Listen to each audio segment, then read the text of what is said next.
আল্লাহ তাআলাৰ শুকৰিয়া।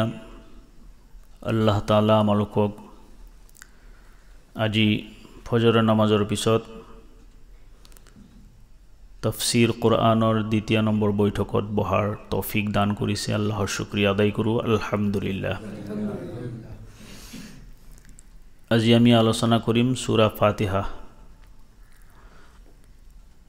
সূরা ফাতিহা আয়াত সংখ্যা 7টি আয়াত আছে। এটা রুকু আছে, মক্কাত অবতীৰ্ণ হৈছে। পৰম কৰুণাময় অসীম দয়ালু আল্লাহৰ নামত আৰম্ভ কৰিলোঁ। প্ৰথম আয়াতৰ অৰ্থ হৈছে সকলো ধৰণৰ প্ৰশংসা আল্লাহৰ, যিজনাসমূহ সৃষ্টি জগতৰ পালনকৰ্তা। আৰ ৰহমানিৰ ৰহিম, যিজনা পৰম কৰুণাময় অসীম দয়ালু। মালিক ইয়াউমিদ্দিন, যিজন বিচাৰৰ দিনৰ গৰাকী। ইয়্যাকা না'বুদু ওয়া ইয়্যাকা নাস্তাঈন, আমি একমাত্ৰ তোমাৰেই ইবাদত কৰোঁ আৰু একমাত্ৰ তোমাৰেই সহায় মাগো। ইয়্যাকা না'বুদু ওয়া ইয়্যাকা নাস্তাঈন ইহদিনাস সিৰাতাল মুস্তাকিম, আমাক সৰল পথ প্ৰদৰ্শন কৰা। সিৰাতাল্লাযীনা আন'আমতা আলাইহিম, সেই সকলৰ পথ যিসকলক তুমি নিয়ামত দান কৰিছা। গায়ৰিল মাগদুবি আলাইহিম ওয়ালাদ্দাল্লিন, সেই সকলৰ পথ নহয় যিসকলৰ পথৰ ওপৰত তোমাৰ গজব পৰিছে আৰু যিসকল পথভ্ৰষ্ট হৈছে। এইটো আয়াতৰ সূৰা ফাতিহাৰ অৰ্থ। আমি সাধাৰণতে জানো যে যিকোনো সূৰা বা কোৰআন কৰিম তিলাওয়াতৰ আৰম্ভণিত আউযু বিল্লাহি মিনাশ শাইতানিৰ ৰাজিম আৰু বিসমিল্লাহিৰ ৰহমানিৰ ৰহিম পঢ়া হয়। এইটো আদব হয়। কোৰআনৰ আৰম্ভণিত আউযু বিল্লাহ পঢ়া, আউযু বিল্লাহ কোৱা হয় তাআউজ বুলি কোৱা হয়। আউযু বিল্লাহ পঢ়া এইটো আদব হয় কোৰআনৰ। আৰু কোৰআনে কাৰিমৰ আৰম্ভণিত আউযু বিল্লাহ আৰু বিসমিল্লাহ তিলাওয়াত কৰি আৰম্ভ কৰাটো হৈছে সুন্নত। অকল এই সুন্নতটো তিলাওয়াতৰ আৰম্ভণিত, ইয়াৰ বাহিৰে অইন ঠাইতো সুন্নত আছে, সেই বিষয় লৈ আলোচনা কৰিম। কোৰআনৰ আয়াত নহয় এইটো। আউযু বিল্লাহি মিনাশ শাইতানিৰ ৰাজিম কোৰআনৰ আয়াত নহয়। যদিও কোৰআনৰ আয়াত নহয়, কোৰআনৰ অইন এটি আয়াতৰ দ্বাৰা প্ৰমাণিত হয় যে যেতিয়াই আমি কোৰআন তিলাওয়াত কৰিম তেতিয়া তাআউজ পঢ়িম। তাআউজ মানেই আউযু বিল্লাহি মিনাশ শাইতানিৰ ৰাজিম। সেই আয়াত কোনটো যিটোৰ দ্বাৰা প্ৰমাণ হয়? সূৰা নহলত আয়াত নম্বৰ 98 তাতে উল্লেখ কৰা হৈছে ফাইজা ক্বৰাতাল কুৰআনা ফাস্তাইজ বিল্লাহি মিনাশ শাইতানিৰ ৰাজিম, যেতিয়া তুমি কোৰআন কাৰিম ষ্টাৰ্ট কৰিবা, পঢ়াৰ কাৰণে আৰম্ভ কৰিবা, তেতিয়া শয়তানৰ পৰা পানাহ খুজিবা, আল্লাহৰ ওচৰত আশ্ৰয় বিচাৰিবা। এইটো আমি দোয়া পাঠ কৰি আল্লাহৰ বেলেগ এটি আয়াতৰ দ্বাৰা অৰ্থাৎ সূৰা নহলৰ 98 আয়াতৰ দ্বাৰা প্ৰমাণ পালোঁ যে যেতিয়া আমি কোৰআন তিলাওয়াত কৰিম তেতিয়া তাআউজ পঢ়িম আমি। সেইকাৰণে যেতিয়াই তিলাওয়াত কৰা হয় তেতিয়া কোৰআনে কাৰিমৰ আৰম্ভণিত এইটো পাঠ কৰা হয়। পাঠ কৰাটো সুন্নত। আমাক এইটো নবী কৰিম সাল্লাল্লাহু আলাইহি ওয়াসাল্লামৰ শিক্ষাৰ দ্বাৰা শিক্ষা আমি পাইছোঁ, যাৰ পৰা আমি তিলাওয়াতৰ মাধ্যমত আমি যিকোনো সূৰা কোৰআনৰ আৰম্ভণিত আমি আউযু বিল্লাহি মিনাশ শাইতানিৰ ৰাজিম পাঠ কৰিলোঁ। তাৰ কাৰণ আছে, ফায়দাও আছে। যেতিয়া আমি তিলাওয়াত কৰিম শয়তান আমাক চলনা দিব। বিভিন্ন প্ৰবঞ্চনাত, বিভিন্ন চলনাৰ পৰিপ্ৰেক্ষিতত আমি কি কৰিম ইখলাছৰ সৈতে আমি তিলাওয়াত কৰিব নোৱাৰিম একমাত্ৰ যাতে আল্লাহক সন্তুষ্ট কৰাৰ কাৰণেই যাতে আমাৰ তিলাওয়াত হয় সেই কাৰণে আল্লাহৰ ওচৰত আমি আশ্ৰয় বিচাৰিব লাগিব যাতে সৰ্বপ্ৰকাৰৰ চলনৰ পৰা আমি ৰেহাই পাই খালিছ একমাত্ৰ আল্লাহক সন্তুষ্ট কৰাৰ কাৰণে যাতে আমাৰ তিলাওয়াত হয় সেই কাৰণে আমি আউযু বিল্লাহি মিনাশ শাইতানিৰ ৰাজিম পাঠ কৰি শয়তানৰ চলনৰ পৰা যাতে আমি বাচিব পাৰোঁ ইয়াৰ বাহিৰেও বহুতেই বয়ান কৰাৰ আৰম্ভণিত আউযু বিল্লাহি মিনাশ শাইতানিৰ ৰাজিম পাঠ কৰে বয়ান কৰাৰ আৰম্ভণিত আউযু বিল্লাহ পাঠ কৰা এটো সুন্নত নহয় পঢ়িব পাৰিব জায়েজ আছে ভাল কথা যেহেতু পঢ়িব পাৰিব শয়তানৰ প্ৰবঞ্চনাৰ পৰা চলনৰ পৰা বচাৰ কাৰণে যিকোনো মুহূৰ্তত পঢ়িব পাৰে জায়েজ আছে কিন্তু সুন্নত নহয় সুন্নত কেতিয়া কোৰআনৰ আৰম্ভণিত তিলাওয়াত কৰা যেতিয়া আমি তিলাওয়াত কৰিম আউযু বিল্লাহি মিনাশ শাইতানিৰ ৰাজিম পাঠ কৰিম তাৰ বাহিৰেও সুন্নত হয় যেনেকৈ যেতিয়া আমাৰ যদি খং উঠে খংটো সাধাৰণতে মানুহৰ থাকেই খং যেতিয়া উঠে তেতিয়া আমি আউযু বিল্লাহি মিনাশ শাইতানিৰ ৰাজিম পাঠ কৰিব পাৰোঁ তাৰ কাৰণ খঙৰ কাৰণে মানুহৰ কি হৈ যায় এনেকুৱা কাম কৰিবহে যাৰ ফলত পিছলৈ লজ্জিত লাজ পাবলগীয়া হয় আগতে অনুমান নহয় আন্দাজা নহয় যে মোৰ পৰৱৰ্তীত কি হ'ব সেইকাৰণে আউযু বিল্লাহি মিনাশ শাইতানিৰ ৰাজিম পাঠ কৰাৰ কথা কোৱা হৈছে যাতে শয়তানৰ চলনৰ পৰা বাচিব পাৰে এটো এটা ইয়াতে পঢ়াটো সুন্নত যেতিয়া মানুহৰ গুচ্ছা খং হয় খঙাল অৱস্থাত তেতিয়াও আমি পঢ়িব লাগে তাৰ বাহিৰে আমি পঢ়িব পাৰোঁ যেতিয়া মানুহৰ মনত কুমন্ত্ৰণা আহে চক্ৰান্ত আহে গুনাহৰ খেয়াল আহে গুনাহ কৰাৰ মানে বিভিন্ন প্ৰকাৰৰ খেয়াল আমাৰ মনলৈ আহিব পাৰে তেতিয়াও আমি এটো পাঠ কৰিব পাৰোঁ তেতিয়া পাঠ কৰা নবী কৰিম সাল্লাল্লাহু আলাইহি সাল্লামৰ আদৰ্শৰ দ্বাৰা আমি পাওঁ সূৰা আৰম্ভ কৰা হ'ল আউযু বিল্লাহি মিনাশ শাইতানিৰ ৰাজিমৰ দ্বাৰা তাৰ পিছত আৰম্ভ কৰা হৈছে তাসমিয়াৰ দ্বাৰা তাসমিয়া কি তাসমিয়া হৈছে বিসমিল্লাহিৰ ৰহমানিৰ ৰহিম বিসমিল্লাহ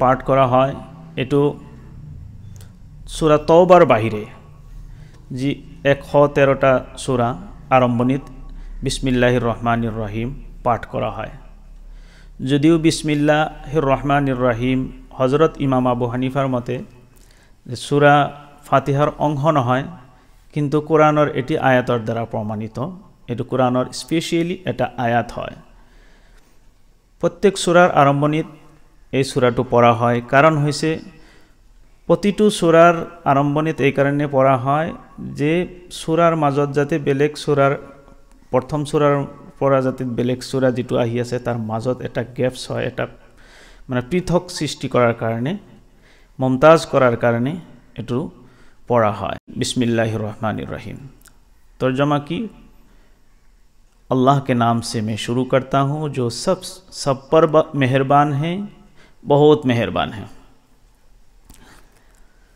যেতিয়া কোরআন নাজিল হোৱা নাছিলে জাহিলিয়াতৰ যুগতো কি কৰিছে সেই সময়ত জাহিল যেতিয়া নবী কৰিম সাল্লাল্লাহু আলাইহি সাল্লাম দুনিয়াত অহাই নাই তেতিয়া মানুহে মূৰ্তি পূজাত চাৰিওফালে বিয়পি পৰিছিল মূৰ্তি পূজাৰ গুমৰাহী আছিল সেই সময়ত মানুহে বুতৰ নামত স্টাৰ্ট কৰিছে যিকোনো এটা মানে কাম স্টাৰ্ট কৰাৰ আগতে বুতৰ নাম লৈছে হেনতে যি বুতৰ পূজা কৰে সেই বুতৰ নাম দি কাম আৰম্ভ কৰিছে যেতিয়া কোৰআন নাজিল হোৱাৰ আগতেও ৰাসূলুল্লাহ সাল্লাল্লাহু আলাইহি ওয়াসাল্লাম নিজেও যিকোনো কাম কৰিছে আল্লাহৰ নামত কৰিছে যিকোনো কাম আল্লাহৰ নামত কৰিছে হাদিসৰ মাজত পোৱা যায় নবী সাল্লাল্লাহু আলাইহি ওয়াসাল্লাম যেতিয়া চিঠি লিখিছে তেতিয়া লিখিছে বিসমিকাল্লাহ আল্লাহুম্মা বিসমিকা আল্লাহুম্মা আল্লাহৰ নামত মানে এই আল্লাহৰ নামত মই আৰম্ভ কৰিলো বা লিখা আৰম্ভ কৰিলো তো লিখা আৰম্ভ কৰিছে বিসমিল্লাকা আল্লাহুম্মা কৈ বা লিখি যিকোনো কাম স্টাৰ্ট কৰিছে বিসমিল্লাহ আল্লাহ বিসমিল্লাৰ মাজত যে আল্লাহ শব্দ আছে এইটো আল্লাহৰ নাম। আৰ ৰহমান এইটো আল্লাহৰ আৰু এটা নাম, সব পৰ মেহৰবান হে। ৰহমানৰ অৰ্থ হৈছে সকলোৰ ওপৰত আল্লাহ মেহৰবান দয়ালু। ৰহমান আৰু এটা আছে ৰহিম, আৰ ৰহিম বহুত বেছি দয়ালু। এই দুটা, এটা হৈছে ৰহমান আৰু এটা হৈছে ৰহিম, দুটাৰ মাজত পাৰ্থক্য আছে। ৰহমান সকলোৰ ওপৰত মেহৰবান, সকলোৰ ওপৰত যিমান আলম আছে, যিমান দুনিয়া আছে, সকলো দুনিয়াৰ ওপৰতেই, সকলো জগতৰ ওপৰতেই আল্লাহৰ ৰহমত। ইয়াক অসি বুলি কোৱা হৈছে, আম কোৱা হৈছে। আমাৰ সাধাৰণ ইংলিছত যদি কোৱা হয় এক্সটেনসিভ বুলি ক'ব পাৰে, সেইটো কোৱা হয় ৰহমান। আৰু ৰহিম হৈছে বহুত মেহৰবান, ৰহিম হৈছে বহুত মেহৰবান। তাৰমানে ইয়াতে ইণ্টেনসিভ বুজাইছে, মানে কমপ্লিটলি যাৰ ওপৰত ৰহমত হয়, কমপ্লিট ৰহমত হয়। যেনেকৈ মমিনৰ ওপৰত ৰহমান সকলোৰ ওপৰত মেহৰবান। কাফেৰ বেঈমানকো খুৱাই আছে না নাই? কাফেৰ বেঈমানেও খাই আছে, পান কৰি আছে, আহাৰ গ্ৰহণ কৰি আছে, টিউবৱেলত পানী আহে, সকলোৰ কাৰণেই। যোনে আল্লাহক নামানে তাকো আল্লাহ খুৱায়, যোনে আল্লাহক মানে দুনিয়াত, এই জগতত যোনে আল্লাহক মানি আছে তাকো আল্লাহ খুৱাই আছে। সেইকাৰণেই কোৰাণত আল্লাহ তাআলাই উল্লেখ কৰিছে আৰ ৰহমান। ৰহমান এনেকুৱা এটা গুণবাচক নাম হয়, যি নামৰ দ্বাৰা এইটো প্ৰকাশ পায় যে আল্লাহ কাকো এনেকুৱা কৰা নাই যে তোমাক অলপ বেছিকৈ দিম তুমি মোক নামানা, তোমাক কমকৈ দিম তুমি মোক মানা, বা এনেকুৱা নহয়। কম বেছি নকৰে আল্লাহ তাআলা, সকলোৰ ওপৰত সমানভাৱে ৰহমান হয়, ৰহমত নাজিল কৰে। ৰহমান আৰু ৰহিমৰ মাজত আমি অলপমান পাৰ্থক্য বুজিলোঁ। ৰহমানৰ দ্বিতীয় পাৰ্থক্য হৈছে, ৰহমান এনেকুৱা এটা নাম যি নাম অকল আল্লাহৰ লগতেই খাস হয়, নিৰ্দিষ্ট হয়। ৰহমান কোনো বান্দাৰ নাম হ'ব নোৱাৰে, ৰহমান কোনো বান্দাৰ নাম হ'ব নোৱাৰে। কাৰো যদি নাম ৰাখে তেনেহ'লে আব্দুৰ ৰহমান ৰাখিব পাৰিব, ৰহমানৰ বান্দা ৰাখিব পাৰিব। সেইকাৰণে অকল ৰহমান নাম ৰাখা, ৰহমান কৈ নাজায়েজ হয়, এইটো ৰহমান কৈ মাতা। ৰহমান এনেকুৱা এটা গুণবাচক নাম হয়, এনেকুৱা গুণ যি গুণৰ সম্পৰ্ক একমাত্ৰ আল্লাহ তাআলাৰ লগত। সেইকাৰণে আমি ৰহমান নাম ৰাখিব নালাগে, বৰঞ্চ আব্দুৰ ৰহমান, কাৰো নাম আব্দুৰ ৰহমানেই ৰাখে সাধাৰণতে, আব্দুৰ ৰহমান কৈ আমি নামাতো, আমি মানে শৰ্টকাট ৰহমান কৈ মাতো, ৰহমান মাতিব নালাগে। ৰহিম আল্লাহৰ বাহিৰেও এইটো ব্যৱহাৰ হয়। তো বিসমিল্লাহিৰ ৰহমানিৰ ৰহিম, সকলো কাম আমি আল্লাহৰ নামতে আৰম্ভ কৰিব লাগে। হাদিছৰ মাজত পোৱা যায়, কুল্লু আমৰিন জি বালিন লাম ইবদা বিসমিল্লাহিৰ ৰহমানিৰ ৰহিম ফাহুৱা আবতাৰ।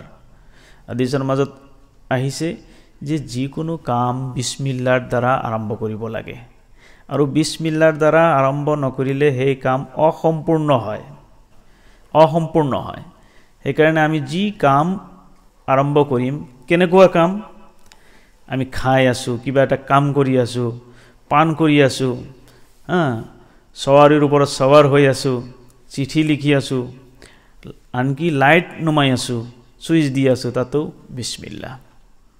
দৰৱাজা বন্ধ কৰি আছোঁ, তেতিয়াও বিসমিল্লাহ। দৰৱাজা খুলি আছোঁ, বিসমিল্লাহ। প্ৰতিটো কাম আমি কৰিবলৈ যাওঁ, মনে মনে আমি বিসমিল্লাহ পঢ়িম, বিসমিল্লাৰ দ্বাৰা আৰম্ভ কৰিম। তাৰমানে কামৰ ষ্টাৰ্টিংটো বিসমিল্লাৰ দ্বাৰা, আল্লাহৰ নামৰ দ্বাৰা হ'ব লাগে। সাধাৰণতে আমি পানী খাওঁ, আমি নাভাবোঁ যে ক'ৰ পৰা আহিল পানী, আমি জানো যে অমুক ফিল্টাৰৰ পৰা, এইখিনি আমি ধাৰণা কৰোঁ যে অমুক ফিল্টাৰৰ পৰা বা অমুক টেপৰ পৰা, আমুক টেপৰ পৰা লৈ অহা হৈছে, এইখিনি আমাৰ ধাৰণা যে পানীটো ক'ৰ পৰা আহিল, কোন টেপৰ পৰা আহিল, কোন নলৰ পৰা আহিল, কোন ফিল্টাৰৰ পৰা আহিল, এইখিনিলৈকে আমি চিন্তা কৰোঁ। অথচ এই পানী মোৰ হলকলৈকে, মোৰ ডিঙিলৈকে অহাৰ বেকত কিমান মেহনত আছে, এই পানী ক'ৰ পৰা আহিল অলপমান চিন্তা কৰক। এই পানী জমিনৰ তলত আছিল জানো? নাছিল। এই পানী আছিল সমুদ্ৰৰ সাগৰত, সাগৰ মহাসাগৰত এই পানী ষ্টক কৰিছিল আল্লাহ তাআলাই। সেই পানী আছিল লুনিয়া পানী আছিল। লুনিয়া পানীক আল্লাহ তাআলাই মিঠা পানীৰ দ্বাৰা পৰিৱৰ্তন কৰিলে আৰু সেই পানী বাদলৰ সকল দি ডাৱৰৰ সৃষ্টি কৰি বিভিন্ন পাহাৰ এৰিয়াত য'ত প্ৰয়োজন হয় তাতে বৰষুণ দিয়ে আৰু এই বৰষুণ পাহাৰৰ ওপৰত কোল্ড ষ্টৰেজ কৰি মানে ঠাণ্ডা বৰফৰ আকৃতি দি তাতে পানী ষ্টক কৰি ৰাখি দিছে আমালোকৰ কাৰণে। ক'ত লাগে ক'ত প্ৰয়োজন বান্দা তাত যাব নোৱাৰিব, তাৰ কাৰণ পাহাৰ দূৰ দূৰলৈকে তাত পানী আনিবলৈ যাব কেনেকৈ? আল্লাহ তাআলা সেই পানী মিঠা পানীৰ দ্বাৰা কনভাৰ্ট কৰি পৰিৱৰ্তন কৰি সেই পানী জমিনেৰ তলেদি কাৰ ঘৰৰ প্ৰয়োজন, কাৰ ঘৰত এই পানীৰ প্ৰয়োজন আছে, সেই প্ৰয়োজন পূৰা কৰাৰ কাৰণে আল্লাহ তাআলাই জমিনৰ তলেদি লৈ আহিছে। প্ৰত্যেকৰ ঘৰত মিঠা পানী পোৱা যায়। সেই পানী আকৌ ডিঙিত দিওঁ। আচলতে আমাৰ শৰীৰত প্ৰতিটো পূৰ্জা যিমানবোৰ অংগ আছে, পাৰ্টছ আছে, প্ৰতিটো পাৰ্টছৰেই পানীৰ প্ৰয়োজন। এটা লিমিটত লাগে পানী। সেই পানী আমাক আল্লাহ তাআলাই অটোমেটিক এটা মিটাৰ দিছে। সেই মিটাৰটো হৈছে পিয়া। সৰু হোক ডাঙৰ হোক, বুঢ়া হোক, বাচ্চা হোক, মানে পগলা হোক, যিকোনো ধৰণৰ মানুহে অনুভৱ কৰিব পাৰে যে মোৰ কেতিয়া পানীৰ প্ৰয়োজন, অন্যথায় কেতিয়া আমাৰ পাৰ্টছৰ ভিতৰত পানী লাগি কম নাপালোহেঁতেন। কিন্তু যেতিয়া আমাৰ ভিতৰত ফাংচনৰ কাৰণে পানীৰ প্ৰয়োজন হ'ব তেতিয়াই কিন্তু আমি পিয়াহ বুলি কওঁ, যে পিয়াহ লাগিছে, তেতিয়া আমি পানী পান কৰোঁ। তো চিন্তা কৰি চাওক যে এক গ্লাছ পানী আমি যেতিয়া পান কৰোঁ তেতিয়া ক'ৰ পৰা আৰম্ভ কৰি ক'লৈকে যায়। সেই কথাটোই পবিত্ৰ কালামুল্লাহ শৰীফত আল্লাহ তাআলাই সূৰা ৱাকিয়াত আয়াত নম্বৰ 68 আৰু 69ত উল্লেখ কৰিছে, আফাৰাআইতুমুল মা আল্লাযী তাশৰাবুন, তোমালোকে কি লক্ষ্য নকৰা যি পানী তোমালোকে পান কৰি আছো ক'ৰ পৰা আহি আছে? তোমালোকে গৌৰ নকৰা, চিন্তা নকৰা। जरा गौर तो करो कि जो पानी तुम पीते हो अअंतुम अंज़लतुमूहु मिनल मुज़नी अम नहनुल मुंज़िलून, क्या तुमने उसको बादलों से उतारा है या हम? पानीर प्रयोजनर बेकत किमानखिनि बस्तु इनभल्व হৈ আছে অলপমান লক্ষ্য কৰোঁ। এটা সাগৰ ইনভল্ভ হৈছে, তাত জড়িত হৈ আছে। সাগৰৰ প্ৰয়োজন হ'ল, ডাবৰৰ প্ৰয়োজন হ'ল, পাহাৰৰ প্ৰয়োজন হ'ল, সূৰ্যৰ পোহৰৰ প্ৰয়োজন হ'ল, জমিনৰ প্ৰয়োজন হ'ল। সকলোবোৰক মানে ব্যৱহাৰ কৰি আমাৰ এক গ্লাছ পানীৰ কাৰণে আমাৰ গলৰ ভিতৰত এক গ্লাছ পানী যে আমি দিম, সেইটো আমি চিন্তা কৰিব লাগে যে ক'ৰ পৰা আহিল, ষ্টাৰ্টিংটো ক'ৰ পৰা। সেইকাৰণে আমি যেতিয়াই কালাম পাক শুরু করিম, স্টার্ট করিম, তেতিয়া বিসমিল্লাহির রহমানির রহিম পড়িম। অকল কালাম পাক নহয়, যিকোনো কাম আমি স্টার্ট করিম, তার কারণ যিজনে আমাক খোৱাই আছে, পিন্দাই আছে, যিজনে আমাক পান কৰাৰ তৌফিক দান কৰিছে, সেইটোৰ কাৰণে আমি আল্লাহৰ নামতে স্টাৰ্ট কৰিম। বাদশাহ হাৰুন ৰছিদ, আপোনালোকে নাম শুনিছে বাদশাহ হাৰুন ৰছিদ। তেখেতৰ দৰবাৰত এজন বৃদ্ধ আল্লাহৰ ওলি আছিলে, তাৰ নাম আছিল বাহলুল। সকলো সময়তে প্ৰশ্ন কৰিছিলে, প্ৰশ্নৰ উত্তৰো বাদশাহে দিছে। একদিন বাদশাহে পানী পান কৰিব বিচাৰিছে, ৰজাই পানী পান কৰিব বিচাৰিছে। সেই সময়ত কৈছে অলপ ৰখক, আপুনি পানীটো পান কৰিব। এতিয়া সুধিছে যে আপুনি যে পানী পান কৰিব, এই পানী যদি আপোনাৰ পিয়া লাগিছে ধৰক, সেই সময়ত যদি পানী আপুনি নাপায় তেনেহ'লে কিমান টকা খৰচ কৰিব এক গ্লাছ পানীৰ কাৰণে? কয় মোৰ যিমান সম্পত্তি আছে গোটেই সম্পত্তি মই বিক্ৰী কৰি দিম, লগা হ'লে এক গ্লাছ পানীৰ ব্যৱস্থা মই কৰিম, এতিয়া পান কৰক। পান কৰা হ'ল। এতিয়া সুধি আছে এই যে পানী আপুনি পান কৰিলে, এই পানী পান কৰাৰ পিছত এই পানী যদি আপোনাৰ শৰীৰৰ পৰা ওলাই নাযায়, তাৰ কাৰণে আপুনি কি ব্যৱস্থা কৰিব? যদি ওলাই নাযায়, সেই পানী ওলোৱাৰ কাৰণে ধন খৰচ কৰিবলগীয়া হ'লে কিমান কৰিব? কয় মোৰ গোটেই জীৱনৰ যিমান ধন আছে সকলো ব্যয় কৰি দিম। খতম হৈ গিয়া, শেষ হৈ গ'ল আপোনাৰ এক গ্লাছ পানী ভিতৰত সোমাওঁতে আৰু বাহিৰত ওলোৱাতে গোটেই ধন সম্পত্তি শেষ হৈ গ'ল। এনেকৈ হাজাৰ হাজাৰ লিটাৰ আমি পানী পান কৰি আছোঁ।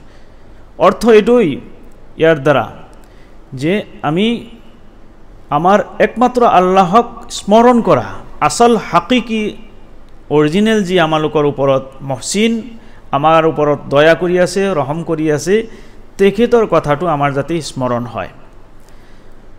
সূৰা ফাতিহা তাতে 7টা আয়াত, প্ৰথম 3টা আয়াতত আল্লাহৰ প্ৰশংসা কৰা হৈছে, শেষৰ 3টা আয়াতত বান্দাহৰ পক্ষৰ পৰা আল্লাহৰ ওচৰত দোৱা প্ৰাৰ্থনা কৰা হৈছে।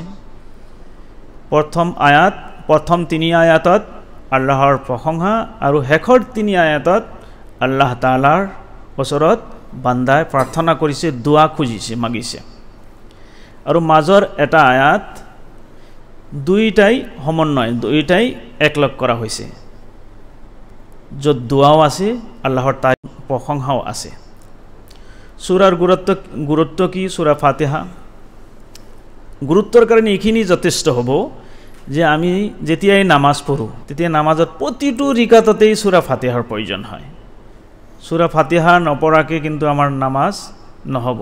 হাদিছৰ মাজত আহিছে যে সূৰা ফাতিহা নপঢ়িলে নামাজ শুদ্ধ নহয়। সেইকাৰণে আমাৰ এইখিনি যথেষ্ট হ'ব সূৰা ফাতিহাৰ ইম্পৰ্টেণ্ট গুৰুত্ব কিমানখিনি।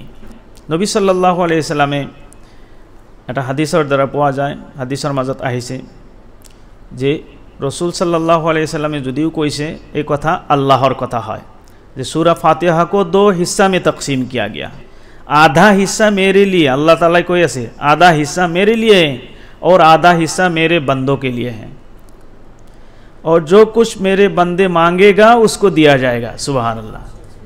जी आमी खुजिम আল্লাহর ওচৰত, আল্লাহ তাআলা আমাক দান কৰিব। যেনেকে বান্দাই কয় আলহামদুলিল্লাহি ৰাব্বিল আলামিন, সকলো প্ৰশংসা আল্লাহৰ বাবে। যেতিয়া বান্দাই এই কথাটো কয় আলহামদুলিল্লাহি ৰাব্বিল আলামিন কয়, তেতিয়া আল্লাহ তাআলাই উত্তৰ দিয়ে মোৰ বান্দাই মোৰ প্ৰশংসা কৰিছে, মোৰ বান্দাই মোৰ প্ৰশংসা কৰিছে। আকৌ যেতিয়া বান্দাই তিলাওয়াত কৰে আৰ ৰহমানিৰ ৰহিম, সিহঁতে মোৰ মহত্ব আৰু শ্ৰেষ্ঠত্ব বৰ্ণনা কৰিছে। আকৌ বান্দা যেতিয়া কয় মালিক ইয়াউমিদ্দিন, মোৰ বান্দাসকলে মোৰ গুণগান কৰিছে, এনেকে আল্লাহ তাআলা আলোচনা কৰি থাকে। তাৰ পিছত ইয়্যাকা না'বুদু ওয়া ইয়্যাকা নাস্তাঈন, এই আয়াতটোৰ মোৰ আৰু মোৰ বান্দাৰ মাজত সংযুক্ত। আল্লাহ তাআলাই কৈ আছে মোৰ আৰু মোৰ বান্দাৰ মাজত কানেক্ট হৈ আছে, সংযোগ হৈ আছে, কাৰণ ইয়াৰ এটা অংশত মোৰ প্ৰশংসা আৰু এটা অংশত বান্দাসকলৰ দোৱা যুক্ত হৈ আছে। আৰু কয় মোৰ বান্দাসকলে মোৰ ওচৰত যি বিচাৰিব তাকে দিয়া হ'ব।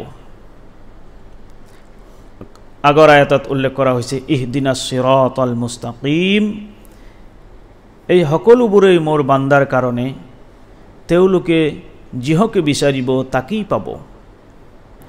আলহামদুলিল্লাহি, সকলো প্ৰশংসা আল্লাহৰ বাবে, অৰ্থাৎ যিকোনো বস্তুৰ প্ৰশংসা কৰা হওক সকলো আল্লাহৰ ফালেই যায়, ঘূৰি ঘূৰি আল্লাহৰ ফালেই যাব।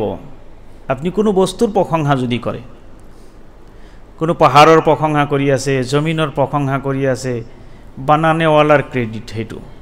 সাধাৰণতে আমি যদি চিত্ৰ অংকন কৰোঁ, ছবি বনাওঁ, কলমৰ প্ৰশংসা কৰিম জানো যে কলমটো ভাল আছিল যাৰ কাৰণে ছবিটো ধুনীয়া হৈছে? এনেকৈ আমাৰ কলমৰ প্ৰশংসা হয় না যোনে ছবি বনাইছে, যোনে চিত্ৰ বনাইছে তাৰ প্ৰশংসা কৰিম। বানানেৱালা যোনে ঘৰ বনাইছে, চিমেণ্ট ভাল আছিল সেইকাৰণে সুন্দৰ হৈছে, ইটা ভাল আছিল সেইকাৰণে ভাল হৈছে নহয়। কালাৰ ভাল হৈছে, কালাৰটো ভাল আছিল সেইকাৰণে ভাল হৈছে নহয়। বস্তুৰ প্ৰশংসা কৰা নহয়, বৰঞ্চ ভাল মিস্ত্ৰী, কাম ভাল কৰিছে, তাৰমানে যোনে বনাইছে, যোনে কাম কৰিছে, প্ৰশংসা তাৰেই হয়। ঠিক সেনেকৈ আল্লাই যে দাবী কৰিলে যে সকলো প্ৰশংসা আল্লাহৰ বাবে, কাৰণ কি? এই দাবীৰ এনসাৰ কি, দলিল কি, প্ৰমাণ কি?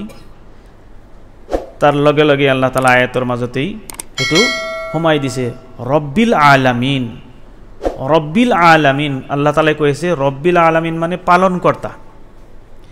লালন পালন কৰা বুলিলে কি বুজায়? বোঝা যায় যে কোনো এটা বস্তুক আৰু সকলো ধৰণৰ মংগলৰ প্ৰতি লক্ষ্য ৰাখি পৰ্যায়ক্ৰমে লাহে লাহে আগবঢ়াই নি উন্নতিৰ হেক সীমাত পৌঁছাই দিয়া তাক কোৱা হ'ব ৰব, তাক কোৱা হ'ব পালনকৰ্তা। সৃষ্টি কৰি এৰি দিছে এনেকুৱা নহয়, তাৰ কেতিয়া কি প্ৰয়োজন, সকলো প্ৰয়োজন পূৰা কৰিব একমাত্ৰ আল্লাহ তাআলাই। সেইকাৰণে আলামিন ৰব্বিল আলামিন ৰব শব্দৰ দ্বাৰা এই কথা কোৱা হৈছে, লালন পালন কৰা হৈছে। মাকে বাচ্চাক লালন পালন কৰে না নাই, কেঁচুৱাক লালন পালন কৰে।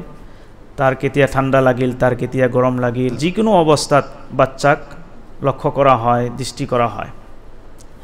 সেইকাৰণে আমি ইয়াতে আল্লাহৰ প্ৰশংসা আমি কৰিব পাৰোঁ। আল্লাহৰ সকলো প্ৰশংসা আল্লাহৰ বাবে, যোনে পালনকৰ্তা, লালনকৰ্তা, আমাৰ ৰব। আৰু আমাৰ ৰব নহয় অকল ৰব্বুল আলামিন হয়, ৰব্বুল আলামিন হয়, অকল আমি নহয়, গোটেই আলমত। এইটো আলম শব্দৰ বহুবচন হয়। যেনে গোটেই আলম কি আছে তাত, আকাশ পাতাল, পাহাৰ পৰ্বত, চন্দ্ৰ সূৰ্য তৰা নক্ষত্ৰ বিজুলী বৃষ্টি, জিন ফৰিস্তা, মানৱ দানৱ, জমিন আসমান, জমিনৰ পৃষ্ঠত যিমান বস্তু আছে, জমিনৰ গৰ্ভত যিমান বস্তু আছে, সকলোবোৰ জড় পদাৰ্থ, জীৱ জন্তু, উদ্ভিদ ইত্যাদি সকলো ইয়াৰ অন্তৰ্ভুক্ত হৈ আছে। আৰু সকলোৰ পালনকৰ্তাই একমাত্ৰ আল্লাহ তাআলা। সেইকাৰণে কৈছে ৰব্বুল আলামিন, ৰব্বুল আলামিন। অৰ্থ কি হ'ব? অৰ্থ হ'ব সমস্ত সৃষ্টি জগতৰেই পালনকৰ্তা। আলহামদুলিল্লাহি ৰব্বিল আলামিন, সকলো সৃষ্টি জগতৰেই পালনকৰ্তা। তাৰিফ ও প্ৰশংসাৰ লগতে আৰু এটা কথা ইয়াতে পোৱা যায়, সেইটো হৈছে কি, ইমানৰ প্ৰথম স্তম্ভ যিটো, সেইটো প্ৰথম স্তৰ যিটো আল্লাহ তাআলাৰ একত্ব বা তৌহিদৰ কথাও সূক্ষ্মভাৱে ব্যক্ত কৰা হৈছে। ইয়াতে তৌহিদৰ কথাও সোমাই দিয়া হৈছে, যে কাক তুমি লালন কৰ্তা বুলি ভাবি আছো, কাক তুমি পালন কৰ্তা বুলি ভাবি আছো। আল্লাহ তাআলাই সূক্ষ্মভাৱে ৰব শব্দৰ দ্বাৰা, ৰব্বুল আলামিনৰ দ্বাৰা এই কথা বুজাই দিয়াৰ চেষ্টা কৰিছে, যে ৰব্বুল আলামিন একমাত্ৰ আল্লাহ তাআলাই, এই একমাত্ৰ আল্লাহৰ কথা, আল্লাহৰ একত্ববাদৰ কথা, আল্লাহৰ এক হোৱাৰ কথা ইয়াতে উল্লেখ কৰিছে। এইটো সূক্ষ্মভাৱে সোমাই দিছে।